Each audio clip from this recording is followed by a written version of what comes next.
Hi, my name is Dana Dinkins, and I'm the Deputy Assistant Director of Compliance with the National Indian Gaming Commission. The National Indian Gaming Commission is updating the requirements for processing fingerprints and disseminating FBI criminal history record information, known as CHRI. These updates are a result of a request by the FBI, Criminal Justice Information Systems, also known as FBI CJIS. This video was developed to provide tribes and their regulatory authorities a quick review of the process and the updates. Tribes are permitted to conduct fingerprint-based criminal history searches to the FBI through the NIGC to obtain and use CHRI if they have an executed Memorandum of Understanding with the NIGC. The MOU lists the requirements of the FBI and the NIGC. Under the MOU, tribes are subject to limited uses of the CHRI, safekeeping of the CHRI, and any additional restrictions imposed by the FBI, including storage, access, dissemination, and use of the CHRI, in addition to those imposed by the NIGC. In this presentation, we're going to cover the history of fingerprint-based criminal history searches, what is a criminal history record information, whose fingerprints can be submitted through the NIGC, what FBI notices are required to be given to the gaming license applicants, policies required by FBI regarding applicants' rights, FBI restrictions on reuse of CHRI, and finally, updated guidance on not licensed by tribe notifications to the NIGC under 25 CFR 558.3D. Here is a little history of FBI and tribal agreements. The NIGC and FBI entered into an MOU to process name searches on June 16, 1993. Later that year, the NIGC issued Bulletin 1993-2, Procedures for Submitting Fingerprints, on June 22, 1993. Also in 1993, the FBI Policy on Indian Gaming Regulatory Act submissions by the NIGC, states, and tribes was established. The National Crime Prevention and Privacy Compact Act passed in 1998, which establishes a uniform nationwide standard governing the interstate dissemination of criminal history records for non-criminal justice purposes.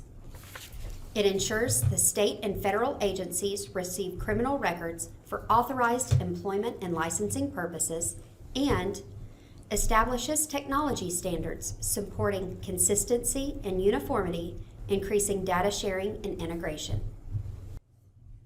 Criminal Justice Information, known as CJI, is the term used to refer to all of the FBI Criminal Justice Information Services provided data necessary for law enforcement and civil agencies to perform their missions, including but not limited to biometric, identity history, biographic, property, and case and incident history data. Part of the CJI information is the CHRI report used for key employee and primary management official licensing. So what is CHRI? CHRI means information collected by criminal justice agencies on individuals, consisting of identifiable descriptions and notations of arrests, detentions, indictments, information, and other formal criminal charges, and any dispositions arising therefrom, including acquittals, sentencing, correctional supervision, and release. A criminal record is a summary of an individual's contacts with law enforcement agencies. It provides details of all arrests, convictions, sentences, parole violations, as well as dismissals and not guilty verdicts. In addition, information about height, weight, eye color, hair color, identifying marks, different names used, date of birth, social security numbers used, fingerprint classification, race, and state and federal identification numbers of the individual are also present. CHRI also consists of letters, emails, documents, notes, conversations, whether in person or on the telephone, and databases including spreadsheets or tables that contain information transferred or reproduced directly from the CHRI, or information that confirms the existence or non-existence of CHRI. This could be NORs or Notice of Results and investigative reports that the NIGC require. Any document, electronic file, or system that contains FBI CHRI or a summary of FBI CHRI becomes CHRI itself and has to be protected as such. The FBI authorizes NIGC to disseminate CHRI to tribal gaming authorities solely for determining a key employee or primary management official applicant's eligibility for a gaming license. The FBI limits the dissemination of CHRI obtained through the NIGC for only those applicants who will be employees of the gaming operation. This limitation is due to the statutory restrictions placed on the FBI to only release FBI CHRI to an authorized recipient for specific purposes. 28 CFR Section 50.12 Exchange of FBI Identification Records states the FBI is authorized to expend funds for the exchange of identification records with officials of federally chartered or insured banking institutions and, if authorized by state statute and approved by the Director of the FBI, acting on behalf of the Attorney General, with individuals of state and local governments for purposes of employment and licensing pursuant to 201 of Public Law 92-544. Also, pursuant to 15 U.S.C. 78Q, 7 U.S.C. 21B, 4E, and 42 U.S.C. 2169, such records can be exchanged with certain segments of the security industry, with Registered Futures Association, and with nuclear power plants. The records also may be exchanged in other instances as authorized by federal law. FBI CHRI must be reviewed before a licensing determination can be made. Key employees and primary management officials of the gaming operation receive a background and license. So let's review the definition of gaming operation.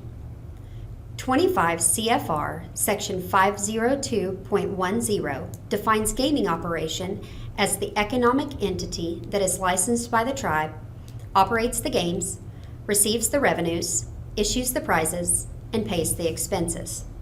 A gaming operation may be operated by the tribe directly, by a management contractor, or, under certain conditions, by another person or entity. Now let's review the definition of key employee. 25 CFR 502.14 defines key employee as a person who performs one or more of the following functions: bingo caller, count room supervisor, chief of security, custodian of gaming supplies or cash, floor manager, pit boss, dealer, croupier, approver of credit, or custodian of gambling devices, including persons with access to cash and accounting records within such devices. B, if not otherwise included, any person whose total cash compensation is in excess of $50,000 per year, or C, if not otherwise included, the four most highly compensated persons in the gaming operation, and D, any other person designated by the tribe to be a key employee. Now let's review the definition of primary management official.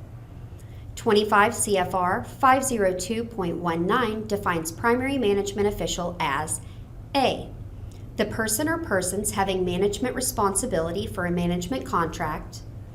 B, any person or persons who has authority to 1, hire or fire employees, or 2, to set up working policy for the gaming operation. Or C, the chief financial officer or other person or persons who has financial management responsibility. And D, any other person or persons designated by the tribe as a primary management official. We often get questions on how tribes should designate other key employees and primary management officials. Special care should be taken when doing so. FBI CJIS has informed NIGC that fingerprints are being submitted for persons who are not within the definition of key employee and primary management official. In order to comply with the FBI CJIS requirements, Gaming Commission should ensure that applicants they are submitting for fingerprint-based CHRI have job duties or functions of one specific key employee or primary management official listed in 25 CFR 502.14 and 502.19. When reviewing a position, it may be helpful to ask yourself, will this person watch, touch, carry, count, guard, or spend gaming money? Or will this person watch, touch, fix, use, guard, or buy gaming supplies? Designation may be accomplished by many methods, including the adoption of tribal code, promulgation of regulation by tribal order, or by action of the Gaming Commission, such as designating a specific job title as key employee or primary management official by gaming order, regulations, licensing procedure, gaming ordinance, or another formal tribal process. In some jurisdictions, gaming commissioners and gaming commission staff are licensed as key employees or primary management officials. If your tribal gaming ordinance and/or your state tribal gaming compact require gaming commission employees and gaming commissioners to be licensed under 25 CFR 556 and 558, the NIGC will continue to accept your notice of results and issuance of license submissions. However, effective immediately, the NIGC cannot currently process the Gaming Commission employee or Gaming Commissioner fingerprint-based record searches and provide you with a CHRI for this purpose. The NIGC and FBI continue to review this issue and hope to resolve this matter through regulatory, statutory, or other means. Prior to fingerprinting, ensure your applicant receives the FBI Non-Criminal Justice Applicant's Privacy Rights Notice.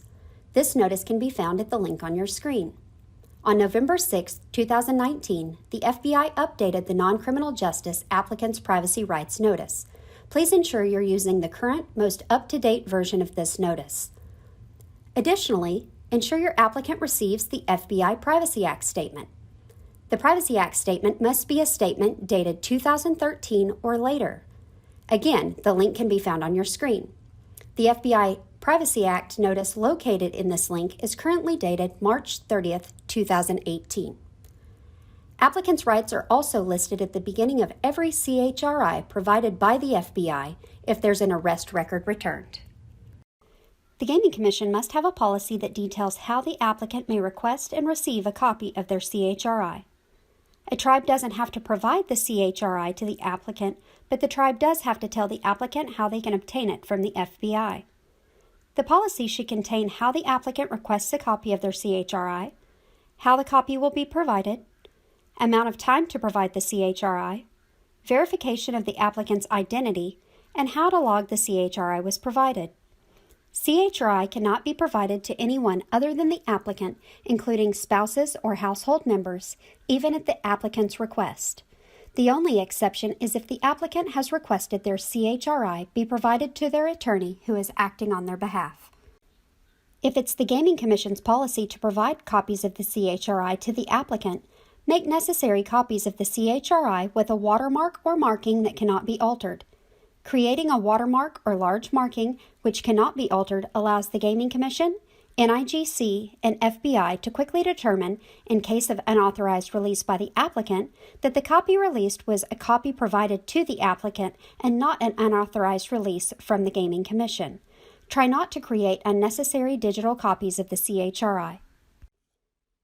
Applicants must be given a reasonable amount of time to correct or challenge information in their CHRI before a licensing eligibility determination is made.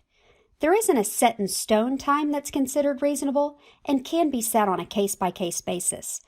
Please keep in mind that the Gaming Commission only has 60 days from the day the employee begins work to complete the background investigation and submit the notice of results to the NIGC. The FBI has use restrictions for the CHRI. Do not disseminate any form of CHRI outside of those directly involved in the licensing process at the tribe and the NIGC. In most instances, CHRI obtained for primary management official or key employee licensing purposes cannot be provided to other entities for other purposes. CHRI cannot be provided to tribal leadership, other tribal agencies, state agencies, human resources, external auditors, etc., for other purposes such as to save money or to meet tribal state gaming compact requirements. Auditors can access files containing CHRI during the normal course of conducting regulatory audits. Please see Residual Access in the FBI NIS Audit Policy Reference Manual for more information. Other authorized entities include agencies which require residual access based on oversight authority and responsibility, such as the review of case files by an Inspector General's office or regulatory auditor from outside of the receiving agency. Such access should be limited to only the minimum level necessary to accomplish the oversight responsibilities, and controls should be established to reasonably prevent unauthorized disclosure of the CHRI. The NIGC has sent 2 letters addressing the recent changes.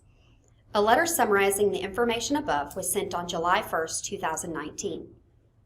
A letter requiring immediate discontinuation of Fingerprint and Gaming Commission employees and gaming commissioners was sent on July 19, 2019.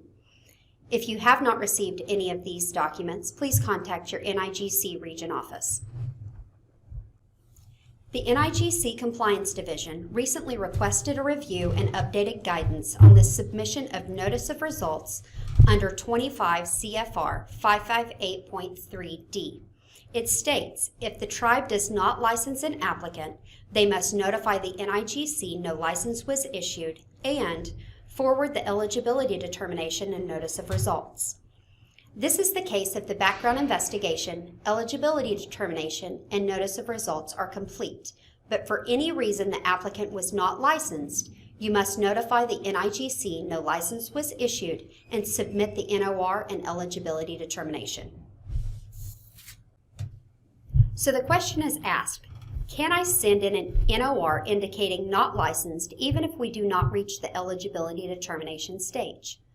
Yes, if you want to send it to the NIGC, you can, but you are not required to by NIGC regulations. It will not be considered a missing Notice of Results for 556 and 558 compliance report purposes if you do not choose to send it. Now, Assistant Director of Compliance Thomas Cunningham will discuss the FBI CJIS security policy. Hello, I'm Tom Cunningham, the Assistant Director of Compliance for the National Indian Gaming Commission. I'm going to discuss key points of the FBI's Criminal Justice Information System security policy. The security policy was developed through collaborative efforts of state, local, tribal, and federal agencies working with the Compact Council authorized by Congress in 1998 through the Compact Act. You could learn more about the Compact Council, when they meet, and how they develop the policy at the website displayed on your screen. The Criminal Justice Information System, or CJIS for short, is charged with carrying out and enforcing the provisions of the security policy. You can learn more about the security policy and find resources at the website displayed on your screen. Let's take a quick look now. The security policy is available for viewing and download from the FBI's CJIS website. The policy itself is over 280 pages with all the attachments. If you turn your attention to the left side of the screen, you'll see the tabs for each section of the policy. Key areas of interest will be the appendix.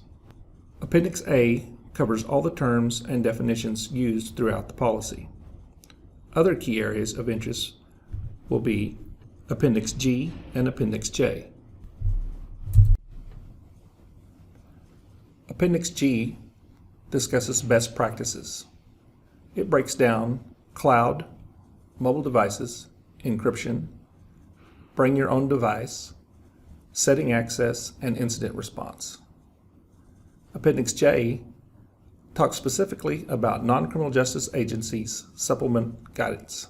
It lists out main sections of the security policy that apply specifically to non-criminal justice agencies. TGRAs and the National Indian Gaming Commission are considered non-criminal justice agencies under the security policy. Let's discuss some key areas of the security policy. The CJIS security policy discusses agreements, dissemination, security awareness training, incident response, auditing and accountability, access control, media protection, and physical protection. Under the security policy, certain agreements must be entered between the FBI and any agency that is sharing criminal history information. Agreements are also required between the NIGC and the TGRAs, who are considered related agencies. Agreements are also needed between the NIGC and the TGRAs and any vendors who are assisting the TGRA and NIGC in handling, storing, or moving electronic CJIS information. Rules also apply to dissemination of CJIS information or the CRI. Security awareness training is required of all persons who have access to FBI criminal history information. There are 4 levels of security awareness training.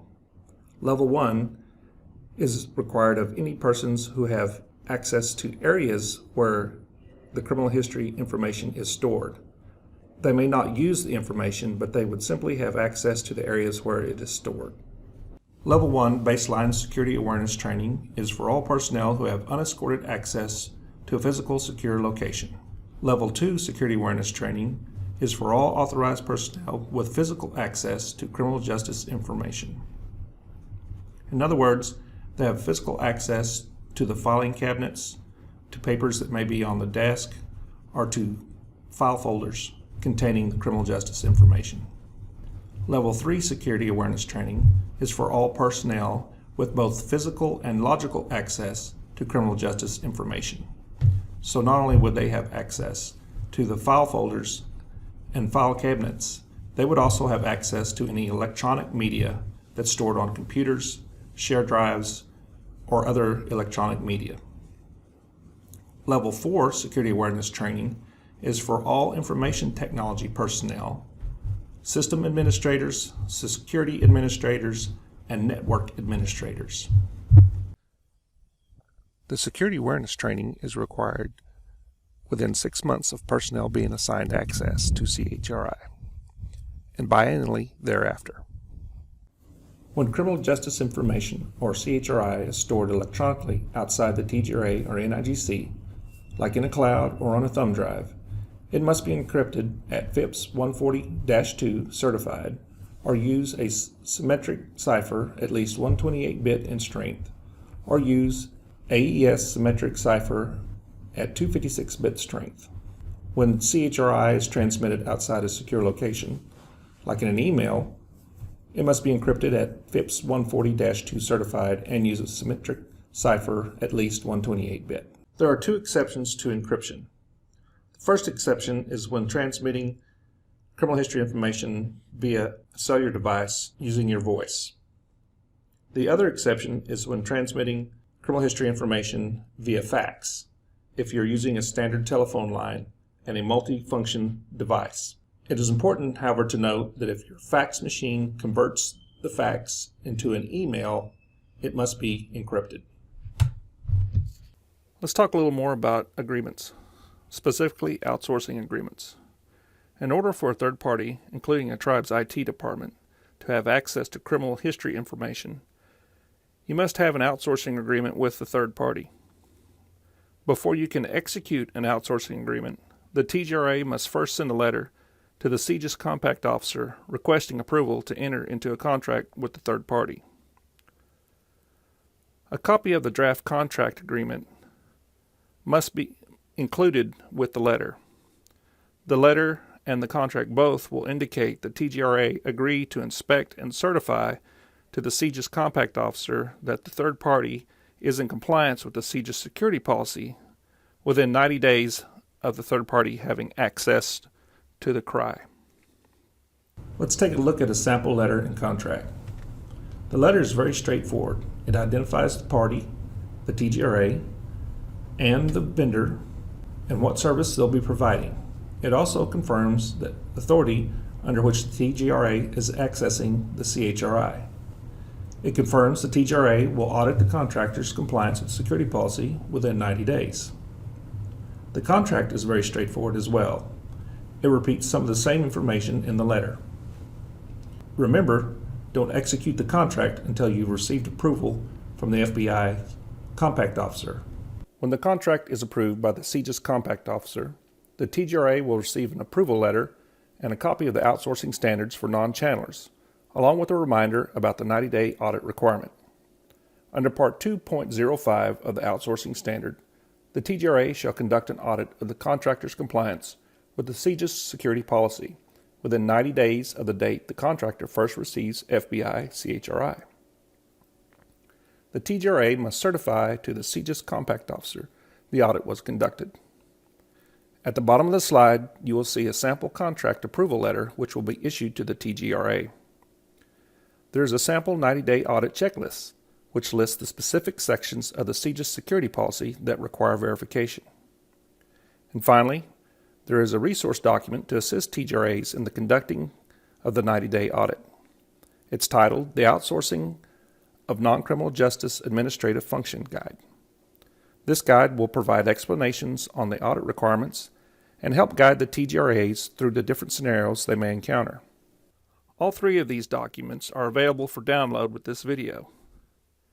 It is important to understand that even if your FBI CRI documents are encrypted prior to the TGRA granting access or transmitting them to a contractor or third party, outsourcing agreements are still required. The rules regarding outsourcing agreements for non-criminal justice agencies and how escorted access and encryption affect these requirements will be reviewed by the Compact Council in 2020, so please watch for future updates. There is a guidance document on the CJIS Training Material tab on the NIGC website titled Outsourcing Clarification that goes into further details about this subject. Some of you may be contracting with a vendor who will be storing your electronic media containing FBI CRI in the cloud. CJIS has several resource documents with information about how to implement the security policy when using cloud storage. The Cloud Computing Report can be found at the website on your screen. Remember to review Appendix G of the security policy for tips on cloud computing. Important rules to remember when working with vendors and FBI CRI are all cloud storage must be within the U.S., U.S. territories, or Canada, areas where FBI has jurisdiction and MOU. Vendors must meet CJIS policy requirements. Vendors are subject to audit by the TGRA, NIGC, and FBI. Any CRI information in the cloud must be returned to the TGRA or destroyed after termination of the contract. It's important to remember, over the next 2 years, the NIGC and FBI will be working to migrate the NIGC's policies on the use and dissemination of CHRI from our previous agreement with the FBI, which was established in 1993, to include additional application standards and protocols established under the National Crime Prevention and Privacy Compact Act of 1998, the National Crime Prevention and Privacy Compact Council, and the CJIS security policy. Thank you for listening. For more information, please contact traininginfo@nigc.gov.